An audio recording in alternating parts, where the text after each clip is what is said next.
All right, so obviously not a very good game for us there. We're all disappointed. Um, I think all three phases had things on the field they'd like to do better. Obviously, defensively, we got to do a better job. We got to coach better and play better. And special teams, there's some plays out there that we need to do a better job of too. Offensively, those guys are trying really hard. I think they battled through against a really good defense. Certainly some plays out there that they wish they could have back too. But just in general, just a disappointing day for all of us. We knew on a short week we'd have to come out and try to, play well, play together, and do everything we could to win. Thought the guys worked through the course of the week, but, obviously didn't show up here today on Sunday. So we just need to go back to work, improve, try to get better, get everybody on the field that we can, and, try to get ready to go this week too. So it doesn't stop. It's still early in the season, but we got to start getting it going. So just take questions. We usually want to see the film, but what did you think defensively was the biggest issue for you guys today? Yeah, obviously they just did a great job, running the ball. They knocked us off the line of scrimmage. We got to get it coached better, and we got to play it better. And definitely got to tackle. There's some situations there we didn't finish the plays off. And he's a great running back. He's a strong runner. We know that. We know we can do a lot of things out on the field. We know how dangerous they are in the run game. And when you don't get that settled down, then the play action games and the balls downfield, those are really hard to defend. So.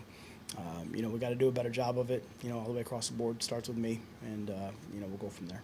I don't know what your expectations were coming into the year on the run defense, but what do you think of what you've done so far in comparison to that, and why do you think it has a little bit of an Yeah. Well, certainly it's not where it needs to be at all.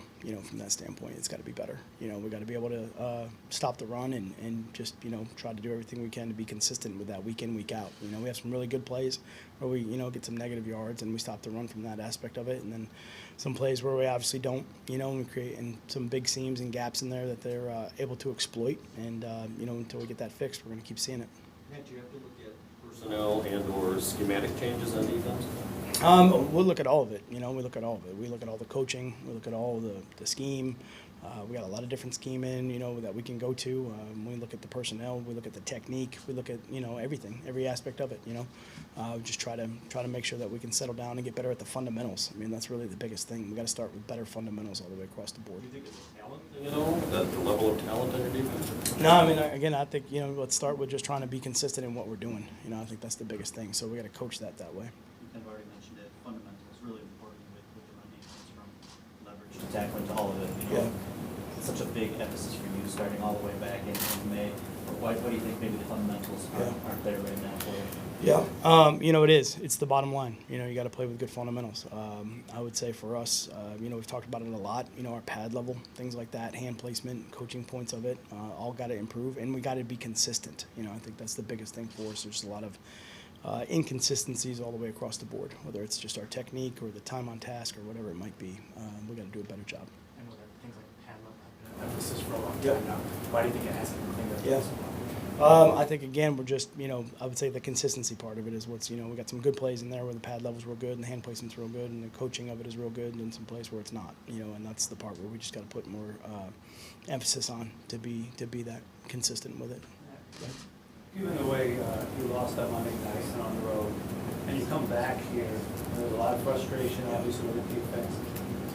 And would it be fair to have expected the defense to come out, a certain amount of passion, given what happened to them on Monday night, and were you disappointed that didn't seem to be? I don't know if that's really kind of I don't know if that would be the narrative of it. I think obviously whatever happened on Monday was a disappointment for the entire team, and we got to do the best we can to regroup and get ready to go. Certainly from that aspect, I think what we got to do is stay focused on the task at hand, and make sure we stay focused in the moment. We can't let any frustration build up from previous games or previous situations. We can't let that boil over from coaching to playing, and we got to just move on. That's the biggest thing from those situations. We're going to have to get this film corrected, and we're going to have to move on and get ready for the Giants. We just have to always do everything we can to get it fixed or corrected or taught, and then do everything we can to go out that week, improve it, and then get to the next game and not let one game affect another. Is there some examples where it's actually a good thing to take some of the frustration that happened and play it in, as opposed to treating every single week as it's a total lose thing? I don't think the frustration or any of the emotional part of the game is ever wiped out. I think there's emotion that's carried through this game. from year to year, play to play, week to week, decade to decade. You know, I mean, if you're in it that long, you're always emotionally invested in football. You know, that's the great part of it.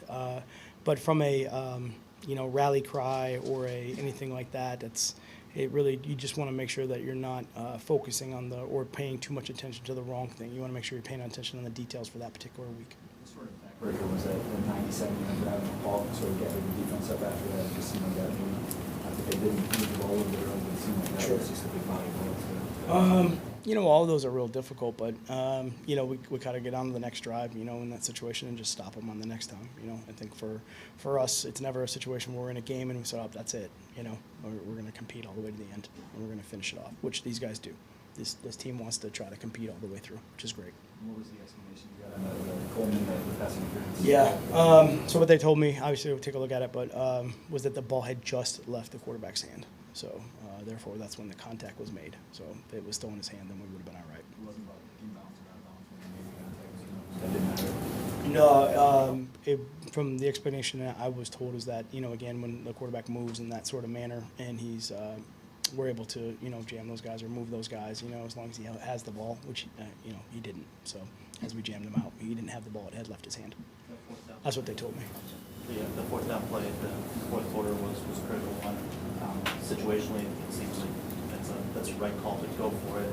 The play call itself, did they just have the appropriate, or I guess the right defense call to stop what you were doing? I mean, they played it well. They played it well. Certainly in that situation, you got the option to try to, put them on a long field or try to go for it. And at that point in the game, just thought that, offensively, I thought we were doing a good job and wanted to, put it in that avenue. It's only a good call if it works. So, you can second guess it. Maybe we should have kicked it, put them on a long field or whatever. But in those situations, give them credit. Give them credit for making plays when they needed to in those moments. What happened on that long Diggs pass? In the 4-minute situation at the end. I mean, he's obviously an extremely fast player. We're committed to stopping the run in that situation. We got to make sure they don't run the ball, and we're trying to do everything we can to get the ball back. And quarterback faded away just enough. We did have some pressure coming there, and he just kind of launched it. And Diggs was able to run to the spot. We obviously got to, we got to get on him. We got to get to the quarterback faster. Whatever that situation is. But we were definitely trying to make sure they didn't hand it off. The field goal that you lined up for early on, were you trying to draw them offside? Or were you going to kick that one when you got counted the 15 That one was the one where, and then we punted. Yeah. That one. That might have been a situational thing that we were looking at there, where we were just trying to see what we could do there. So you're talking about the run play just time. It's not the kind of situation you want to be offensively where you have that dual threat and that you're lacking right now. It's sort of a clear picture of the running is right now offensively without really the running ball. Say that to me one more time, Mike, please. I'm going to throw that again. Yeah. Just a little bit No, louder, maybe. what you were trying to do, it could even stop the run. You have to stop the run, they can throw the ball. Sure. That's something you haven't had consistently. Isn't that something that's been kind of strapping your offensively too? No, those are really, that's a clock situation there as far as the end of the game, time management stuff that we're trying to do to make sure that we were maximizing as much time. Certainly in those situations, second down, it's always a tough one, and, you're alert, ready for them if they do throw it. There's a couple different passes that they run in those situations that we were ready for, but it was a one-man deal. They were all or nothing on that deal, so. At the end of last year, you guys stopped the run as well as any team in the league. Now it's definitely down near the bottom. What has happened? We talked a lot about it here, so I think for us, again, it's let's coach it better, let's play it better, let's do better with our fundamentals. That's what we did last year. It's the same thing. It doesn't really change. We just got to execute on the field better, and just keep committing to try to make sure we get that done, because we got to do it. Can you talk about maybe looking at things wholesale schematically? Even though you're not a big blitz pressure guy, is that something you start to maybe consider based on that? We do what we got to do to win each and every single game. I think if you take a look at this game in its entirety, you'll see a lot more of what you're talking about than probably what we've done in the past. So, did it work? Did it not? We lost. So that's all that really matters. Last question, just how concerned are you about Carry on, On's yeah. knee, we saw him with knee brace, and then Ty Johnson, McKissick, those guys filling in for him? Yeah, we're always ready, with Ty and JD McKissick. Those guys work really hard in practice. Carry on, we'll see what that looks like tomorrow from that standpoint, I saw him as he was walking out, just asked me if he was all right, and see he was going home, so talk to him tomorrow.